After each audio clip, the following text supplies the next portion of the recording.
Jam Nation. This is the Songwriter Podcast. Did you just come up to the Lower Cove today? Yeah, we got in late last night to the Airbnb, and I had some work calls I had to do today before we come here, so it was... What are you doing for work? Sand and gravel mining down in Alabama. Oh, wow. Yeah. And what do you do there for the sand and gravel mining? I'm the area manager. I've got 4 quarries that I'm overseeing. So. Oh, wow. Yeah, so my business back home is, so I do earth moving and I fix trucks and transport and Caterpillar equipment. So I did my apprenticeship with Caterpillar. Okay. So I'm all busted hands and stuff like that. And I got to go to Peoria in August to their headquarters up there for a week. Oh, wow. Yeah. Just to look at some equipment and... Yeah, they've got some training they're wanting to provide, and so my company decided to send me and a couple other guys up there to it. Yeah, Cat always good like that. Yeah. Like even with their parts and the resources like to lean on, they've always been good. So what equipment you got running the quarries? We've got a lot of Cat. It's mainly Cat, Volvo, and Komatsu. Spread out, mixed between them. Is it fixed plant or mobile plant crushing? So we've got 2 sand and gravel plants that are wet plants. So we just dig up the pit run, process it through the plant, and it creates products. And then we've got some crush stone operations in northern Alabama, which is full-time crusher. So. Yeah, okay. What's the product? So you got gravel and that. Is it road construction? Is it? Yeah, so we do 3 markets. We got road construction, metallurgical gravel, and then landscape gravel. Oh, okay. So I came from coal where it was kind of up and down. Mm-hmm. To move down there, you're serving 3 markets, so it's a little more stable. You don't have to worry week to week if you're gonna have a job or not. Yeah, there's some business to be made of digging holes. Yeah, that's for sure. Absolutely. Yeah, but back home, look, they so because you create a pit, obviously, when you're digging the hole and gravel. Is there a market there where they use that for waste, like the holes? So what normally happens over there, if you have like a quarry that's exhausted, then they start bringing in waste in there and let's do recycling and stuff like that. There's a couple companies down there that's their purpose is recycling, but they'll mine the sand and gravel first and create the hose. But everything we've been doing, we just kind of reclaim it back, and then we lease a lot of land. So once we're finished, we'll reclaim it back and then turn it back over to the landowner. Yeah. Then they've got a big, beautiful pond there. So. Yeah, that's their problem to deal with. Yeah. Are you is it giving you much time to write? Yeah, at times. I mean, it stays pretty busy. I mean, work 5 days a week and then travel most weekends too. So it's like you don't really get a chance to catch your breath. Yeah. But I don't know that we've ever sat down with the intention to write, or made time for just that. It's just when something hits, we get down and write it down. Yeah. So where you're working, is it away from home or is it close? It's close. About an hour drive one way. That's not too bad. Not bad. So you don't schedule writing sessions or anything. It's just if it pops up. Yeah, me and my wife write together. About every song we release, we wrote together. Oh wow, really? Yeah, so she'll either get an idea and write it down, then we'll talk about it that night, or I'll get an idea, and we both got notes on our phone and voice memos of probably 2,000 songs that are one line or half a verse or something like that. Yeah. And do you so is it lyrics first and then you bring the guitar in, or a bit of both? It's been both. There's not really a set process. If I knew how to structurally sit down and write a song every time I wanted to, that'd be great. But it just kind of it just comes out or it don't. I mean, you can't really force it. Yeah. Are you building some stuff up now? Have you got some stuff? We've got, I would say 6 or 7 that's I think ready to be cut. We just haven't really had time to get into a studio, put it together. Yeah, because you got a band. Yeah, I got a band. They're the Blue Gems.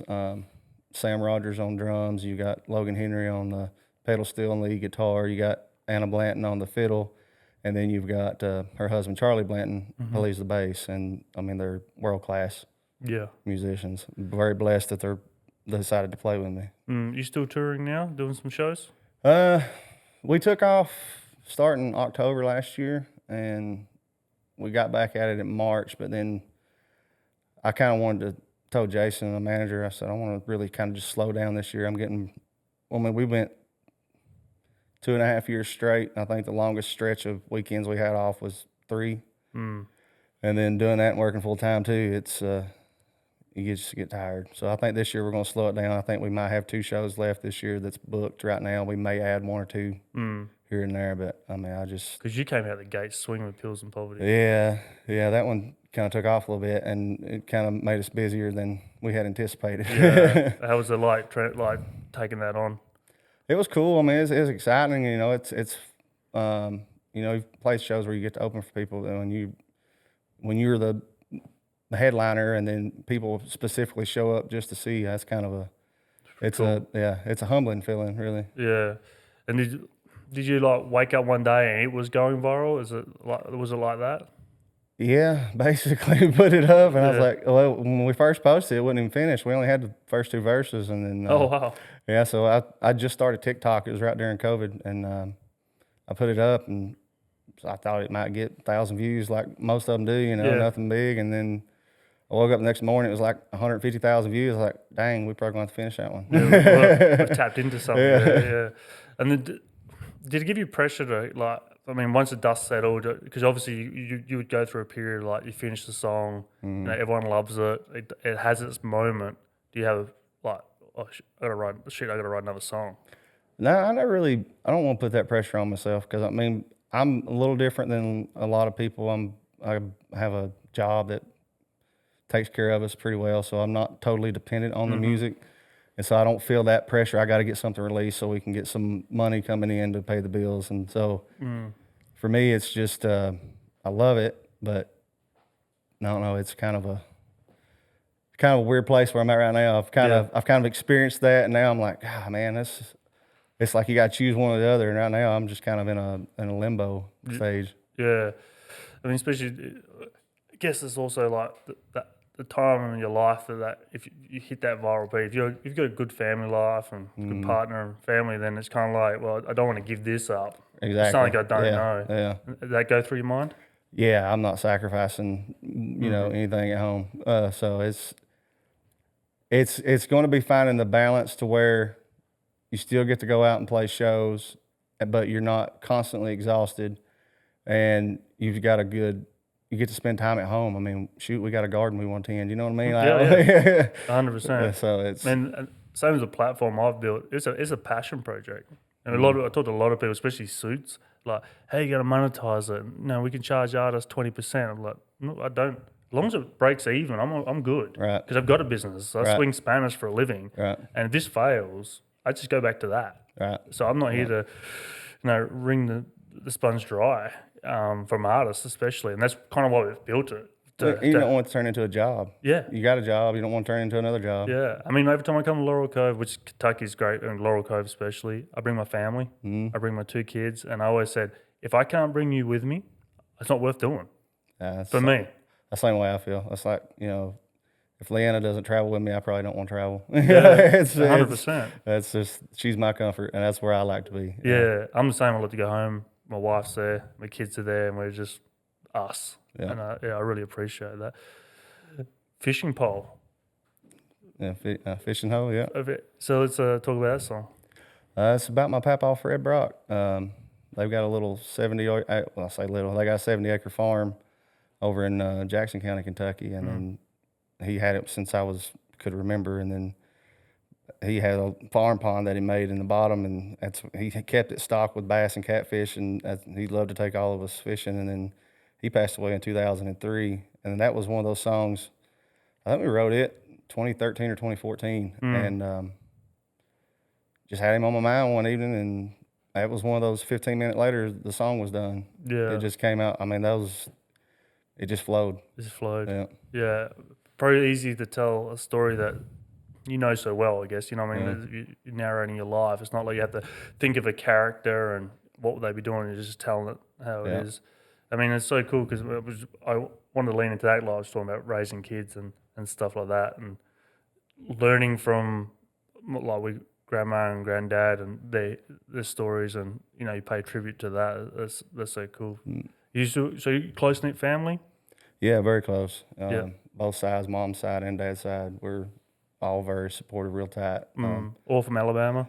No, we're all from here. This is my hometown. Pineville is. Oh, really? Yeah. So you grew up here? Yeah, in Bell County. Yeah. Oh, wow. We moved to Alabama about 7 or 8 years ago now. So I worked in the coal mine. I was fortune generation coal miner here until 2015, and then the industry kind of took a nosedive, and then that's what led us to eventually moving down there because when you couldn't afford groceries, it's time to make a change. Yeah.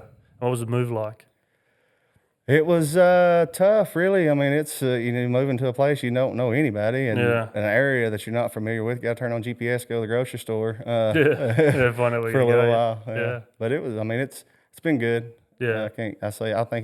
I feel definitely it was the right thing to do at the time. So. And did you know anyone in Alabama when you moved, or was it fresh? So, well, my dad and my brother had gotten jobs down there about 2 or 3 months before I got in down there, and then so I knew them, and then there were some other Kentucky folks that I didn't know moving down there, but once we got down there, I got to know them. Yeah, okay. So, yeah, once you all link up. Yeah. So when you were going to Alabama, did you keep playing music, or is it? No, so I did the bar gig stuff for years. That's how I actually met Jason. He played in the band with me for a little bit years ago, and we kind of gave that up when we moved to Alabama. And then I really didn't pick up a guitar or play anywhere. I picked up and played, in the evenings, but I didn't play anywhere until 2021 again. Yeah, wow. So yeah, you've taken a big break, haven't you? Yeah. Yeah, I think like for fans on the outside, everyone's kind of like, "What's happening? Yeah. What's going on?" And you think you'll release something this year or next year? I don't know. It's hard to say. I mean, it's just it'll happen when it happens. Yes, you got to see because I know I want to record it. My drummer's studio, and it's in Red River Gorge, so it's just figuring out when we can take time off from work to get up there for a week and nail them down, and it's timing mainly, just figuring out what the right time is. Yeah, I was talking to Bill Taylor, and then maybe the 6 songs we got now don't even make the album. We may hit a hot streak here and taking some weekends off, may get rested up and hit a hot streak and write 10 new songs that we like better or something. Yeah. It's hard to say. Yeah, I was talking to Bill Taylor about he's writing an album, was recording an album, and he does like a Friday afternoon, Saturday every now and then when he's not driving trucks. He's not hauling, he can take a time off. And I think that's what people don't understand is you guys got full-time jobs. Yeah. I mean, I did we're at a festival in Wyoming, Gillette, Wyoming, Dusty Vancouver days, and we're out there, and those guys are ranching.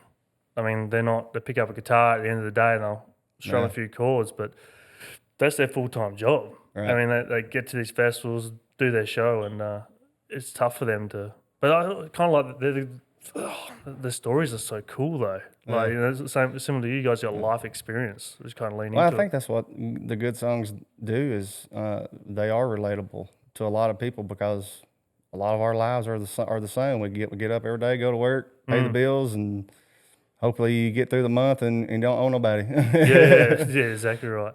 Yeah, I think like fans relate to that. I don't know. I think especially what I've been finding in country town. I mean, I'm from a country town, but if you're not authentic, they'll kind of see through it. And the fans will kind of like, you're right. And like there's some people, other country artists can put out a song, but people go, you ain't living that life. Yeah. And I think out Wyoming, if they're singing about like cattle and ranching and the hardware, they're like, he's lived through it. Yeah. Yeah.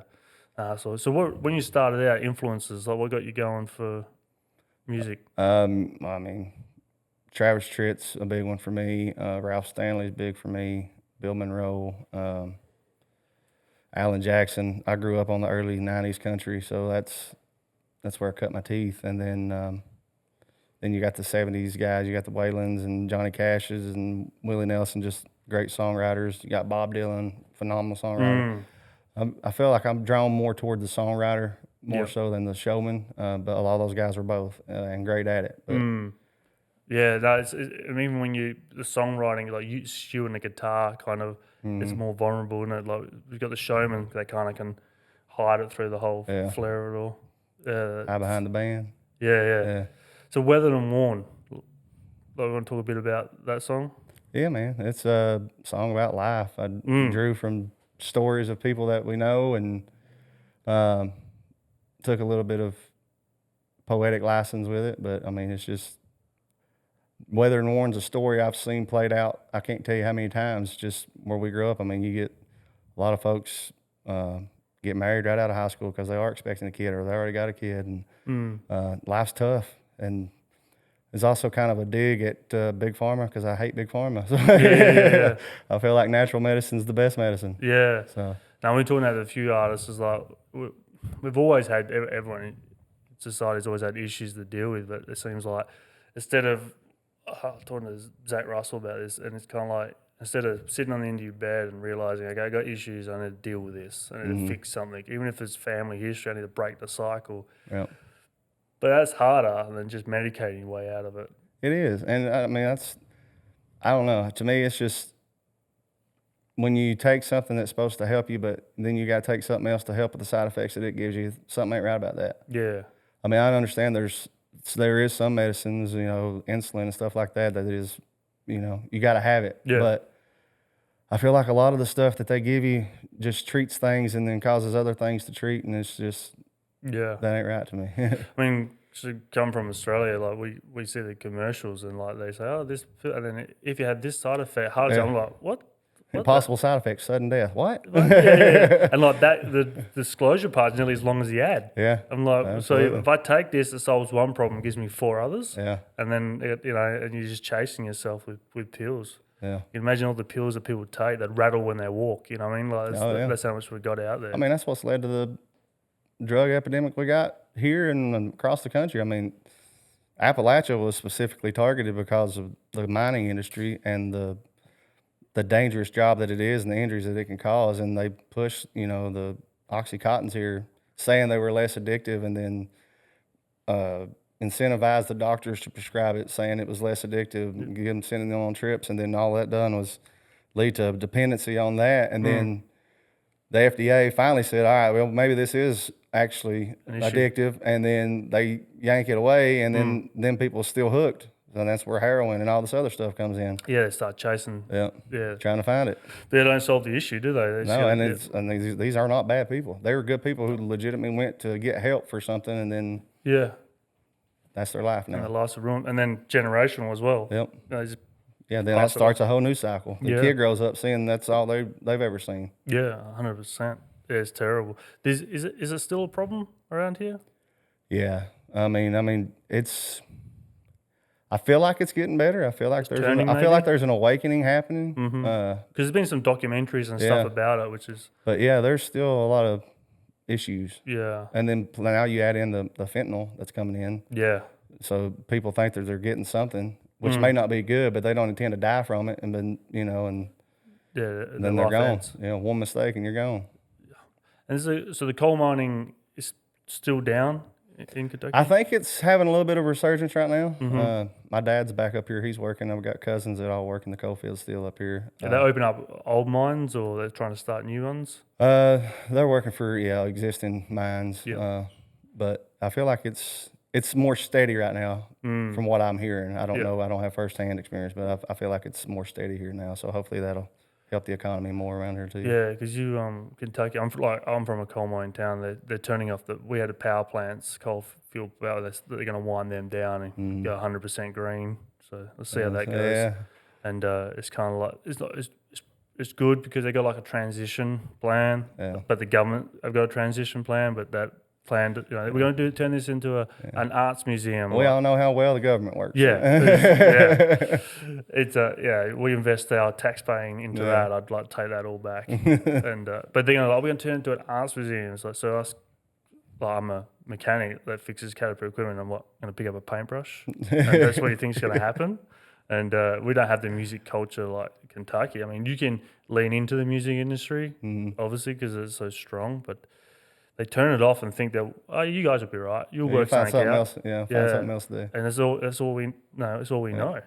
Yeah, that was the reality we faced in 2015. I mean, that's all. I worked my way through college in a coal mine, then graduated, went full time, and then I really didn't know how to do anything else. Yeah. And then I sold insurance for a year. I am a terrible salesman. So I know I never want to do another sales career. Yeah. And then I had an opportunity to go to Alabama, get back in mining, and it just kind of worked out. So we're talking about Oxycontin and all that. So there's Pills and Poverty came from that. Is that like a song that just came to you all of a sudden, or is it something that was playing in your mind? I need to get this out. No, I mean, I'll tell you, it came from moving to Alabama, and then we got to where we were coming up pretty regular. Then it got spaced out to where it was 5 to 6 months before we'd come back to Kentucky to visit.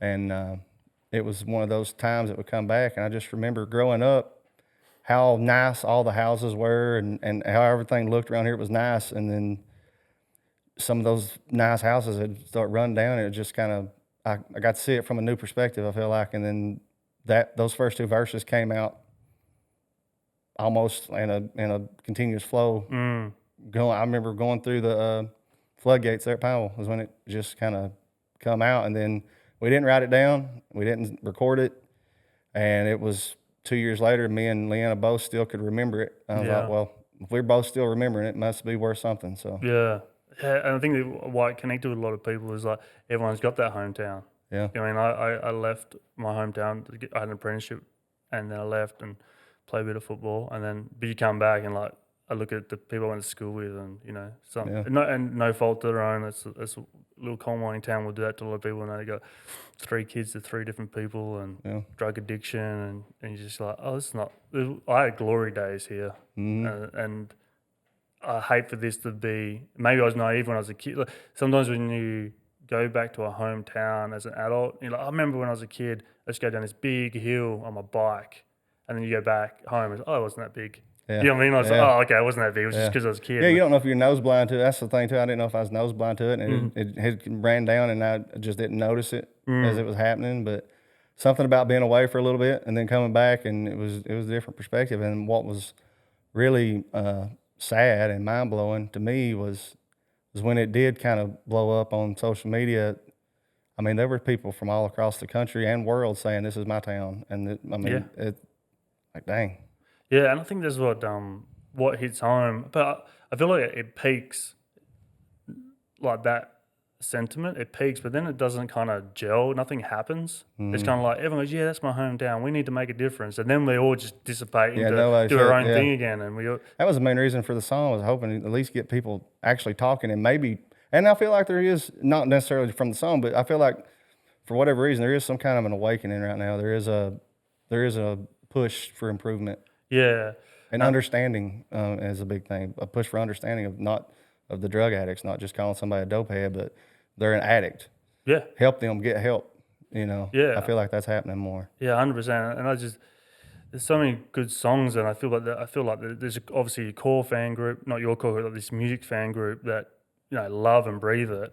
But like you get and I'm not saying the bystanding fans, I'm not trying to knock anyone down, but like Pills and Poverty, like, was it Oliver Anthony? Like everyone's like jumps on and goes, oh yeah, the downtrodden man, and they're like, oh, you like this type of music, like dig into the catalogue, like Tim Goodins of the world, and anyone from Kentucky, listen to their music. That is what it's always. Sometimes people are like, have you listened to this song? Because I know I like country music. I'm like, it's like, yeah, man. Like that is it. That's the theme, but they don't dig into it, and we don't then it goes away. That song's gone. Yeah. Nothing. In my feeling, I'm from a coal mining town. It's like nothing happened. Yeah. And like it's kind of like, when we work in quarries and earth moving, like you have these pre-start meetings or safety meetings. Yeah. And everyone gets up there and talks about the safety meeting, and then you walk away, and it's like, and what's coming from this? Yeah. Everybody's back to the same routine. Yeah. And then I always call it car park talk. Yeah. So you have a meeting. They'll say, "Is anyone else got anything to say?" No, all good. And then you get to the car park, and like they should do this for us, and it's like, why didn't you say that in the meeting? You had a chance to say something. You didn't say anything, but now you're saying it in the car park. And I was up there talking about it, and you didn't have my back. And I feel... Complacency. That's the biggest epidemic in this world, is complacency. People are just comfortable doing whatever it is that they can get away with. And the safety thing, that's what made me think of that. It's because we have those too. IMSA toolbox talks. Toolbox talks, yeah. But yeah, I mean... We'll have a meeting about, make sure nothing's behind you when you go back, and then that day we'll have a backing accident. Nothing happened. Did you listen? Yeah.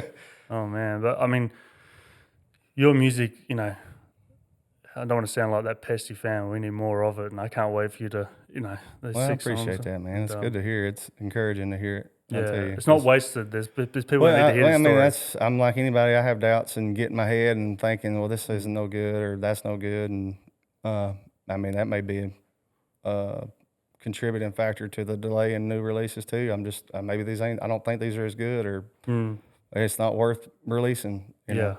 But no, we're all eager to hear something. we all deal with demons, I guess. Yeah, we're gonna play a song now. Yeah, man. What do you want to play for us? You got any requests? I like all. So I mean, I want to say Pills and Poverty, but I feel like it's been a fishing hole. Will you do that for me? Yeah, I'll do fishing hole. I mean, yeah. Thank you so much. Yeah, man. I think back to when I was younger. Papa tell me let's go down yonder to the fishing hole. Well, I remember feeling all excited and a time when he started smiling, as I forgot the fishing poles. He said, son, don't you worry your little mind. We got some old cane poles and those will work just fine. And he said, don't sweat the small stuff and let it roll off your back. The time you waste on worrying, the last time you can't get back. Life is too short, think about what you can't control, and just leave your troubles at the fishing hole.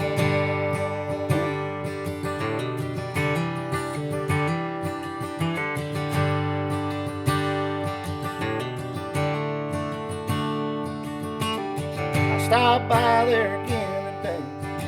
It made me think of all things that old man taught me, like how to bait a hook and always read the good book and don't ever lose your faith. I can hear him say, don't sweat the small stuff and let it roll off your back. Time you waste on worrying, the last time you can't get back. Life is too short, think about what you can't control, and just leave your troubles at the fishing hole.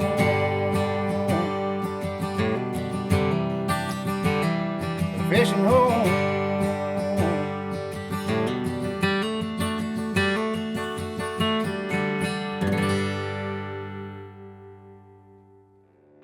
Thank you for listening to the Songwriter Podcast. You can find out more about this artist in the show notes, including links to their work. Rob Hillier is the host of the Songwriter Podcast and the founder, CEO of Jam Nation. Brad Luttrell is our executive producer. Jacob Bozarth is our co-producer. The show was recorded and edited by Sam Tucker with Tucker Creative. The show's incredible intro vocals are by singer-songwriter Emily Jamerson. Thank you to Pine Mountain State Park for hosting these conversations and Bell County Tourism for helping us coordinate. This show is brought to you by Jam Nation. If you haven't heard of Jam Nation, it's an app not just for fans, but fanatics. Jam Nation app tracks your listens, it connects you with other top fans, and it helps you earn not only bragging rights, but you're going to get exclusive access to content, tickets, and more. We're always adding in new features, so it's going to continue to evolve. This is your chance to get in early. You can download the Jam Nation app from the app stores right now, and many of the artists that are on this show and coming on this show are already there. If you enjoyed this episode, we really would appreciate a rating on YouTube, Spotify, Apple, or wherever you're listening. It really matters. I promise you it does, and it helps the show grow, gives us traction, and gives us social proof so that we can continue to go out and get more songwriters on the podcast. Thank you for listening, and we'll see you soon on the Songwriter Podcast, where we explore the life behind the lyrics.